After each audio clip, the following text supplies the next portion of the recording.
Hello, welcome, and I'm delighted to be with you. Without delaying, let's get started. Uno munsi tugiye kwiga kuri minimal pairs part 2. Igice ca mbere twarakibonye ca minimal pairs, utarakibona ushobora kuja kukiraba. Twaravuze ko minimal pairs ni ayo majambo usanga agomba gusomwa kumwe atandukaniye ku rudome rumwe canke kw'ijwi rimwe, maze bigatuma twoshobora kuyihendako ku nsiguro. Iyo twita minimal pairs. Hanyuma ukaba utaragira subscribe woca uyigira canke utaragira s'abonner, mu gifaransa haba handitse ngo s'abonner, urahabona aho munsi gatoyi nko ku masantimetero nk'atanu uvuye kuri iyi video, uca ubona ngaho munsi santimetero nke cane gose, hari n'igihe usanga zidashika. Urabona ahantu handitse s'abonner canke subscribe, utarahafyonda uca uhafyonda. Warahafyonze ntiwongere kuhafyonda, kuko wongeye kuhafyonda uba uyikuyeko. Rero utarahafyonda haba hasa n'ibara ritukura, uca uhafyonda haca hahindura ibara, hama uca uja hariya imbere kuri notification, imbere gatoyi usanga hariho akantu kameze nk'agakengeri, uca ugafyondako ugaca uraba hejuru, baca baguha option zitandukanye, ugaca uraba hejuru, ugaca utagura hejuru gose, agatangura hejuru, maze bigufasha kugira ngo ibiganiro vyose canke video tuzoba dushizeko, icigwa tuzoba dushizeko uca ukibona ubwa mbere, canke gice cipanga mu buryo bw'uko umwanya wose uronkeye uca ugishikirako ugaca ukibona. Sawa, reka tubandanye rero, tudatevye tuje kuri minimal pairs. Irya mbere ni van na fan. Mbega van risigura iki? Ijambo van ni ubwoko bw'imodoka. Izi modoka sinzi ko zigwiriye ngaha iwacu mu Burundi canke mu Rwanda no mu za Tanzania, sinzi ko ziriyo kaniniya. Ni imodoka zo gutwara ibidandazwa, kenshi zitwara ibidandazwa, ariko hariho n'izitwara n'abantu. Ni ubwoko bw'imodoka rero mu ijambo rimwe. Hama fan risigura mu Kirundi ni, mu Gifaransa ni ventilateur. Ventilateur ni akantu ushobora gushira mu nzu canke ugashira ahantu hakunda gushuha, nk'ahantu bari Bujumbura kenshi usanga bazifise mu nzu canke mu mabiro. Gafasha iki? Kazana akayaga, kaguma kazunguruka, ugacomeka kuri courant, kaguma kazunguruka maze kakakuzanira akayaga. Iyo ufise iyasho, iyo wumva ushushe, uca uja hafi yako, vy'ukuri karaguha akayaga ukumva umeze neza cane. Niyo twita ventilateur mu Kirundi. Mu Gifaransa, mu Kirundi nuko ndagisiguye. Hama tuje ku jambo rya kabiri, dufise widow and window. Murumva ko amajambo agomba kumera kumwe. Widow ni iki? Widow gisigura umupfakazi, ni umugore umugabo wiwe yashengeye canke yapfuye yitavye Imana, niyo twita umupfakazi. Iyo rero ari umugabo nawe, umudamu wiwe akaba yaritavye Imana, tumwita a widower. Widower, kuri ijambo widow dufata ngaha ku mpera tukongeza ku rudome e na r, er mu Congereza canke mu Gifaransa dushirako er. Kiba a widower. A widower gisigura umugabo yapfakaye canke yabuze umugore, umugore we yarapfuye, twita a widower. Umugore naho, umugore yapfakazi twakivuze ni a widow. Sawa. Hanyuma a window. A window gisigura idirisha mu Kirundi, mu Gifaransa une fenêtre. Tuje kuri gatatu, saw and saw. Aya majambo umenga namwe, reka tubigeko neza rero. Urabona itandukaniro gusa, hano n'udome a, hano n'udome o. Rero ngaha iri jambo rya mbere turikoresheje nk'izina no, turikoresheje nk'izina risigura umusumeno. Abantu benshi murazi icyo aricyo umusumeno.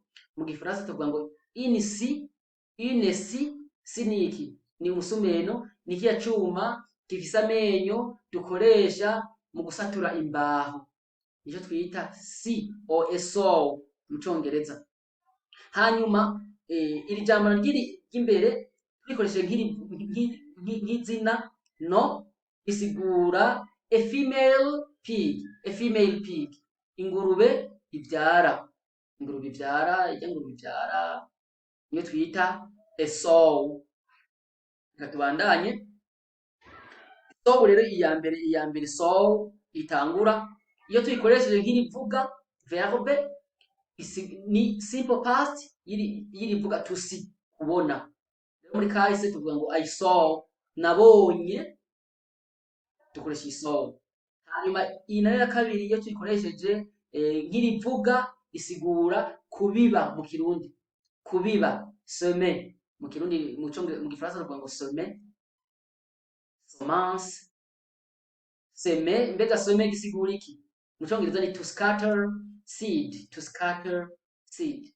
Mu kirundi ni kubiba, so amasaka, uburo, n'ibindi murazi ko tubibiba kugira ngo bimere hama tuzovyimbure. Tuje kuri kane rero, kuri kane dufise ijambo rent, rent na rent. Murumva itandukaniro re na re. Rent gisigura iki? Rent iyo tubikoresheje nk'izina no isigura ruwaye. Ruwaye ni amafaranga uriha kila kwezi, uriha nyene inzu. Iyo uba mu nzu atari iwawe, kila kwezi urariha amahera. Niyo twita mu kirundi, mu cyongereza rent. Hanyuma iyi rent nayo, rent isigura iki? Iyo tubikoresheje nk'izina no isigura kareme, ikarema. Karema murayizi, karema nyene ni karema nyene. Mwese murayizi. Hari ibihe vy'ikarema, murabizi abakatirika benshi barakunda kubahiriza ikarema cyane gose. Nuko niyo twita rent. Hama rero reka aya majambo kandi ko ari abiri tuyakoresha naho nk'amaverbe, nk'amavuga. Iyi rent iyo ari rivuga isigura ni simple past, ni kahise kirivuga to rend. To rend gisigura iki? Gisigura to split, gisigura gusatura cyangwa kumanyura ikintu, gusatura, to split. Hanyuma iyi rent nayo nyene ni simple past yirivuga to lend. To lend gisigura gutiza. Murazi ko dufise gutira no gutiza. Gutira ni to borrow. Numva gutira c'est emprunter, to borrow. Hama to lend nayo ni prêter, gisigura gutiza. Rero iyi lend ni simple past ya to lend. Birumvikana cyane. Reka tuje kuri gatanu dufise sleep and sleep.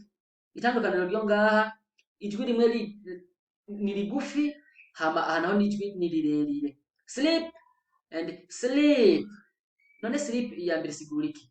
Sleep irashobora gusigura un morceau de papier iyo ari non, tuyikoreshe nk'izina, canke igasigura iyo ari verbe to sleep isigura kunyerera canke kunyererwa, sinzi ko mucita neza.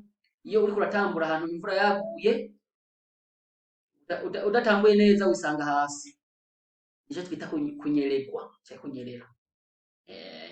Udatambuye neza wisanga hasi, nico twita to sleep. Yeah. Hanyuma sleep iyi imbere, sleep isigura gusinzira, to sleep, gusinzira. Hanyuma tuyikoresha nk'izina, sleep gisigura agatiro. Tiro. Tuje kuri gatandatu, lies and rise. Lies and rise. Mbega lies isigura iki? Lies tuyikoresha nk'izina isigura ibinyoma. There are people who like telling lies. Hari abantu bakunda kuvuga ibinyoma. Lies tuyikoresha nk'izina. Hama tuyikoresha naho nka verbe. Reka mvuge insiguro zitatu mu nsiguro nyinshi iri jambo rifise. Ari irivuga dukura ku rudome s iciba to lie. Lie ubwa mbere birashobora gusigura to be in a horizontal position, kuba uri muri position horizontale. Ku gitanda, you are lying on your bed, iyo uryamye ku gitanda, or you can lie down, iyo uryamye hasi, you are lying down. Ubwo n'uburorero. Hanyuma iyo ni siguro ya mbere. Kandi isiguro ya kabiri, to lie ukuye ku rudome s icariba irivuga to lie kirashobora gusigura to be located, to be located or to be situated, kuvuga kuba ikintu kiri ahantu kanaka. Nk'akarorero dushobora kuvuga ngo Burundi is located or lies in the south of Rwanda. Uburundi buri musi y'u Rwanda canke buri muri sud, buri mu bumanuko bw'u Rwanda. Hama irashobora kugira n'isiguro ya gatatu, to lie isigura kubesha. Don't lie to me, don't lie to me, ntumpende. Hari abantu benshi bavuga ngo ngo don't lie me. Don't lie me nikibaho ni don't lie to me. Kirumvikana cyane. Ama iyi rise nayo, rise isigura iki? Rise isigura guseruka. Izuba riserutse tuvuga ngo rise, the sun is rising akarorero. Hama cyangwa gasigura kuzuka cyangwa kuzugwa. Turashobora kuvuga ngo Jesus rose from the dead. Bisigura ngo Yesu yarazutse mu bapfuye. Tubandanye ku ndwi deep and deep. Naho nyine bitandukaniye ku kuntu amajwi amwe ari maremare ari magufi. Deep, deep, deep. Iya mbere isigura iki? Isigura iyo ufashe umukate n'icyayi, ugafata umukate ukazurashira mu cyayi hama wihereza, nivyo twita to deep. Imba kwa vyita mu kudimba. Cyangwa ufise ubugari, ukabega ubugari ugakubita mu gasosi hama ukihereza, bavyita kudimba. Abaha bavyita mu kudumba, kudumba. Abaha abamoso bavyita mu kudumba, n'abaha muri Tanzania bavyita kudumba. Ariko ni kudimba gufata, sinzi bipana n'ukuntu mukivuga iwanyu, ariko ni gufata ubugari cyangwa umukate ugashira ubugari ugashira mu gasosi ukihereza, cyangwa umukate ugashira mu cyayi hanyuma ukawurya. Nico bita ukawufungura canke ico bita to deep. Ama deep bisigura profond, ikintu grande, profond, ikintu gifise cinjira mu kuzimu cyane. Urashobora kuvuga nk'akarorero ukavuga ngo that well is deep. Ya kinogo donc kirafise profondeur, kiri profond. Reka tubandanye kwice ku munani lock and rock, le and re. Lock gisigura iki? To lock iyo ari rivuga risigura kugara. Hama iyo ari izina no isigura icugazo, ingufuri, serrure. No muri telefone wacu, mu telefone yacu turafise ama lock, urayirokinga ukayugara. Farasa lock ishobora kuba un verrou ou bien un cadenas n'ibindi. Sawa. Hama rock, a rock, iyi rock isigura urutare mu Kirundi, urutare cyangwa igitandara cy'amabuye. A rock. Jesus is the rock. Ki phrase ntanze. Jesus is the rock. Okay, tuje kwicenda ni bin and bin. Bin iya mbere isigura iki? Bin isigura boîte, dushobora gutema iki boîte kintu ciki gikoresho kanaka dushobora gushiramwo imicafu akarorero. Ni jambo rero dukunda kurishirako akajambo bita dust. Kugira ngo tuvuga ngo dust bin. Dust bin isigura pubele. Dust bin. Dust tubyandika gute? D-U-S-T. D-U-S-T. Dust bin isigura pubere canke icyo dutamwo umwanda, iyarara.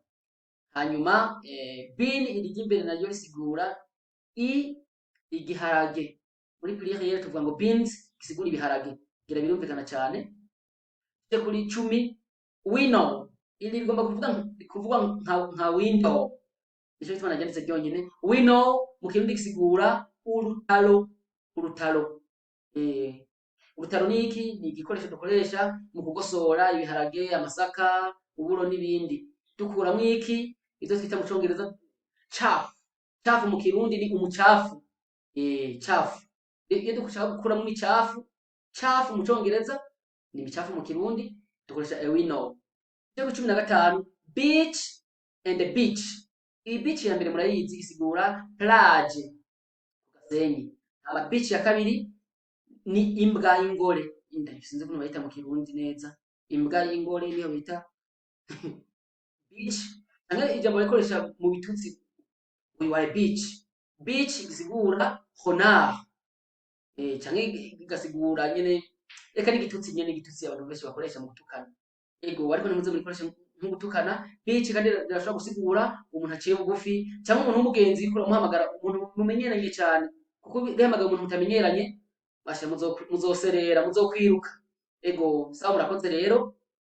This is all about today. Thank you very much and see you in the next lesson.